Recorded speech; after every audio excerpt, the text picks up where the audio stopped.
Okay, fam, welcome back. So today we're going to be going over our buys, sells, and dividends for, September 29th through August 5th. So with that being said, let's get it. Okay, so first things first, I want to go over the dividends that paid out on Robinhood. We'll go over that first. So that was SPYT, QDTE, XDTE, YMAX, YMAG, GUI, Tesla, YBIT, and OARC. And in terms of profits, so we made the only profit we had was on TSLP. That was $31.20. So you can see that's listed right here, $31.20. I'll go over, show you guys the actual payments here in a minute. Before I do that, I want to get into the M1 Finance account first, because again, this thing has a timed security measure. If I'm not on it for a certain amount of time, it will automatically log me off. So yeah, just going over here over the dividends, so you guys can see the ones that we did actually get paid for this last week. This does not include everything. Okay, the yield max ETFs are not going to show up here yet, because again, today was the actual payday for the yield max ETFs, and M1 Finance always takes at least a day to process. Okay, so just going over the basic ones here. So we have 1 cent from SCHD, 21.75 from ACP, 44 cents from SFAL. 4 cents from BSTZ, 14 cents from OPP, 98 cents from CLM, $3.50 from QYLD. There's kind of a split payment here. I'm not sure what's going on. So we got another 1 cent from CLM, another 10 cents from CLM, 861 from RYLD, 2.99 from QYLD. Yeah, okay. I don't know what the heck is going on here. There's like a lot of split payments. That's weird. So 4 cents from PFLT, 21.10 from PDI. We still have PDI, by the way. We repositioned back into it after we took profit. 31 cents, 4 cents, and 5 cents all from CRF. That is really, really strange. I don't know why it shows up like that. Okay, so going over here over to the portfolio, I'm going to show you guys whoops, wrong one. So this is the dividend growth side. So we have the monthly pairs and the quarterly pairs kind of in a separate category. Okay, so you can see TSLY here. We already did the math on this ahead of time, just so y'all know. So that's already been calculated into the numbers. You can see the share count here, 274.74. All right, so going back here.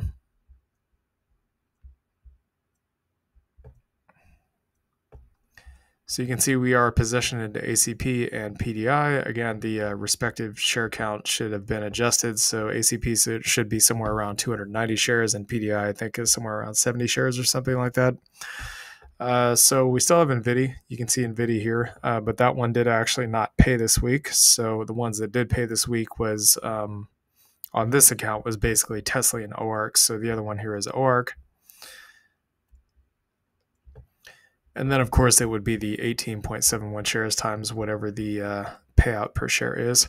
So I'm going to show you guys that right now on the yield max ETFs. Again, this is week 1 or week A, whatever you want to call it. I don't remember what pays in week B. I think it was NVIDIA. I'm not entirely sure. So anyways, you can see the weeklies here for, so YMAX and YMAG are every single week, and the rest of these are weekly.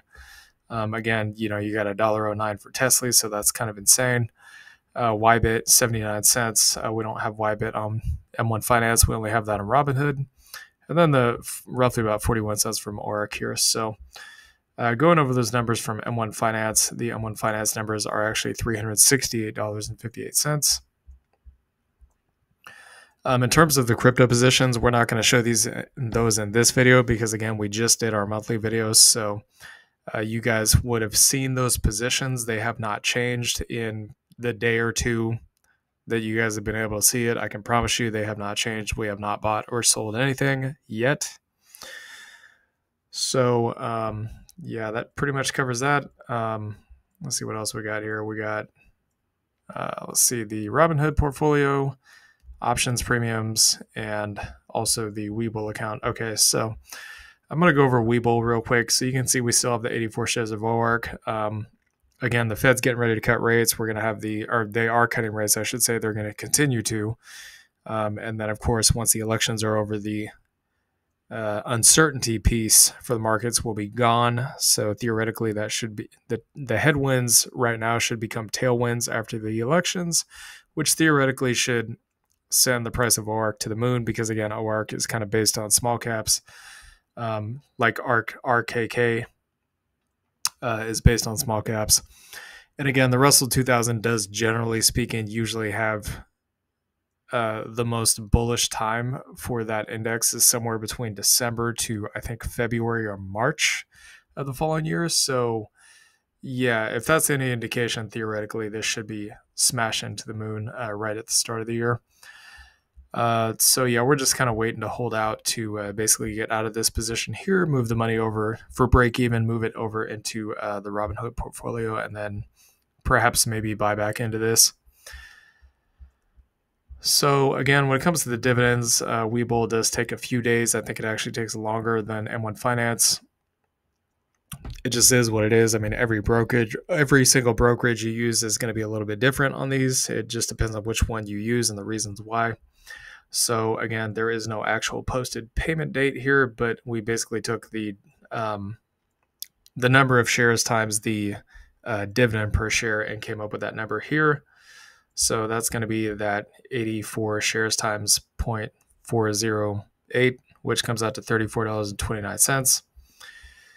All right, so now going back over to the Robinhood portfolio. So let's start the list by going down to, let's see, where is it? SPYT.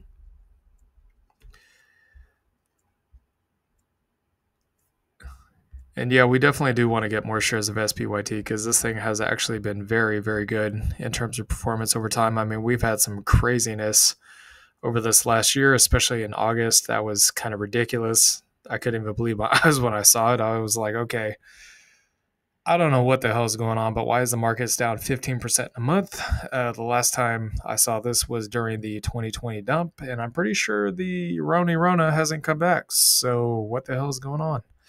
But regardless, this thing has actually performed pretty well. I mean, it's been very stable, kind of up and down a little bit, but even during this crazy August sell-off, this thing only went down, I think, like roughly about 8 to 10%. It wasn't that bad. So you can see the dividend payment here, 4609, so slightly higher than the previous month.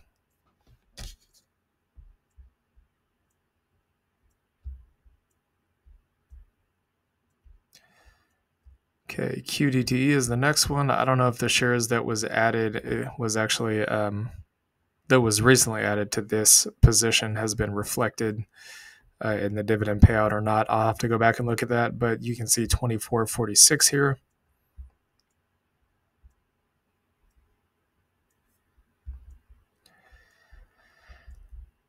And keep on scrolling down. So there was a lot of green in the market today, by the way, y'all, just so y'all know. So that was great. Again, the jobs data and unemployment rate came in exactly as I expected it to. I was even telling you guys ahead of time that that's, we talked about that in the Bitcoin video, what I expected, and it did play out according to my expectations. So 1801 for XDTE.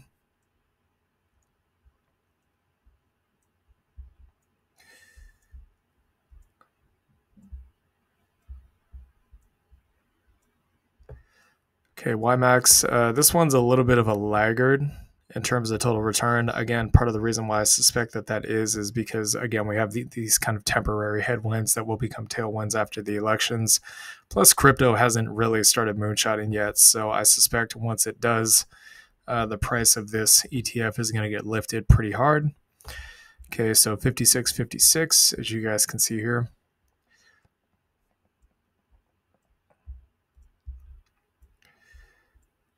Okay, let's see. Google, GUI.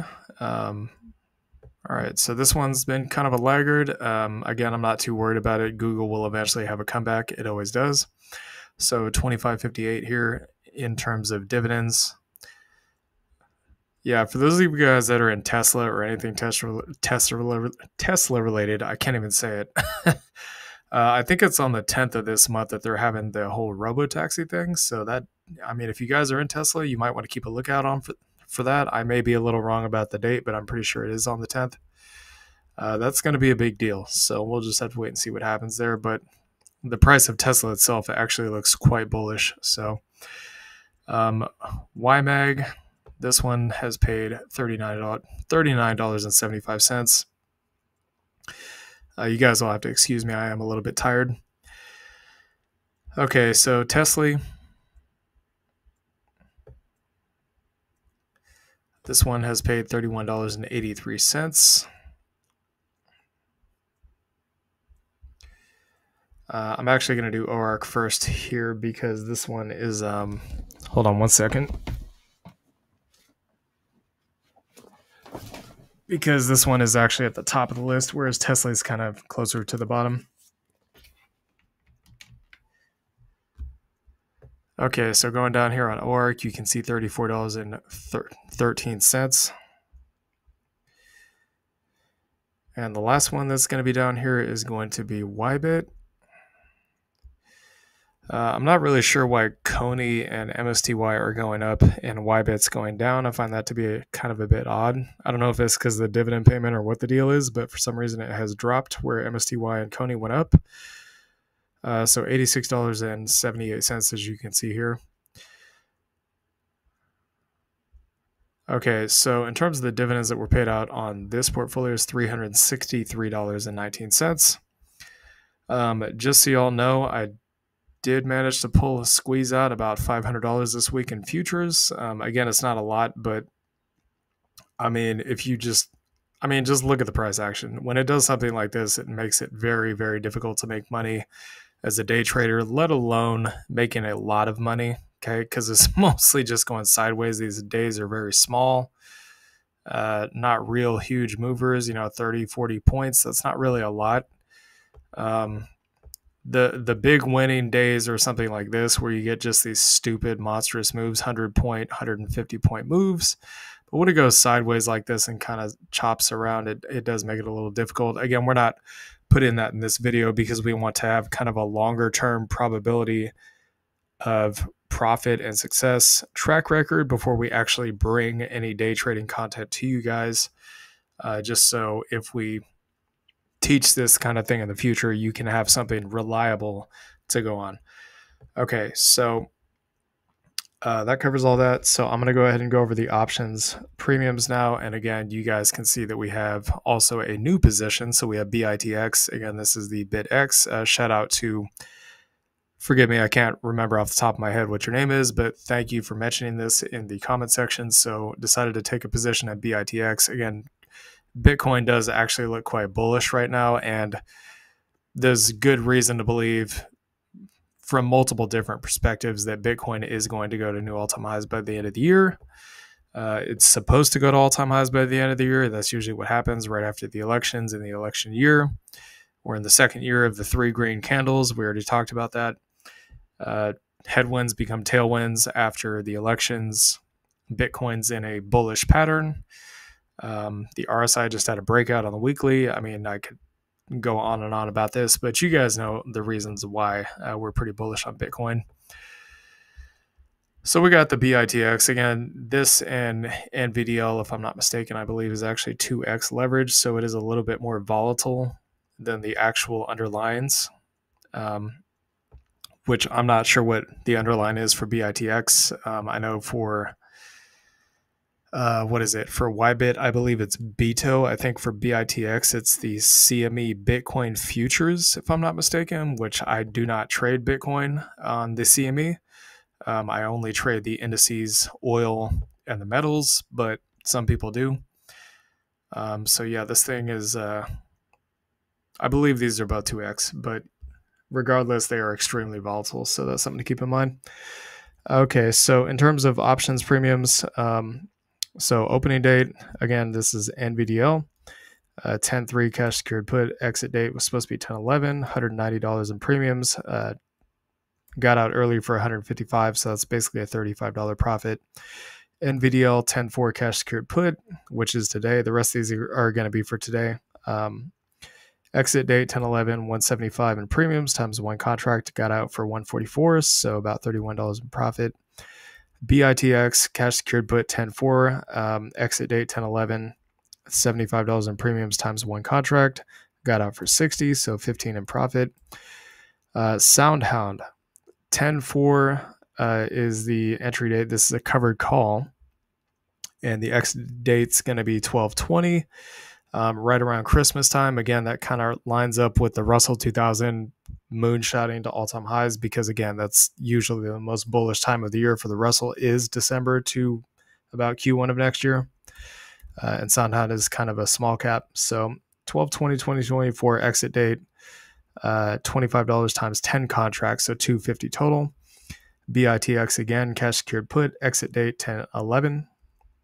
That was 10.4 opening, 10/11 close, 70 times one contract, which is what you currently see here. And then NVDL 10.4 cash secured put, exit date 10/11, and that's $150 times one contract, and that is what you see here. So going over those premiums here is 551. Now, just to be completely transparent, I'm going to show you guys the transactions here on the options premiums. So, that's interesting. For some reason, it's not showing the rest. Oh, you know what? Hold on one second. So I know what's going on here. It's because I'm on the actual option itself and not on the position that you can take the options on. So yeah, you can see 2x leverage here on Bitcoin. It's very, very, very volatile. This thing is like extreme volatility. Okay, so you got the 75 here. You can see the close for 60 and then the reopening for 72. I thought it was 70. I guess it's 72.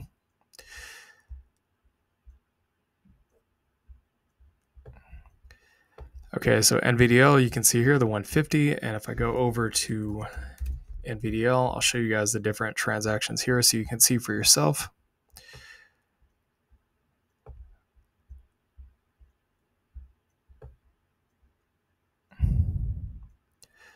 Okay, so yeah, so this one was opened September 26th, 150, and then we closed it for 90 yesterday.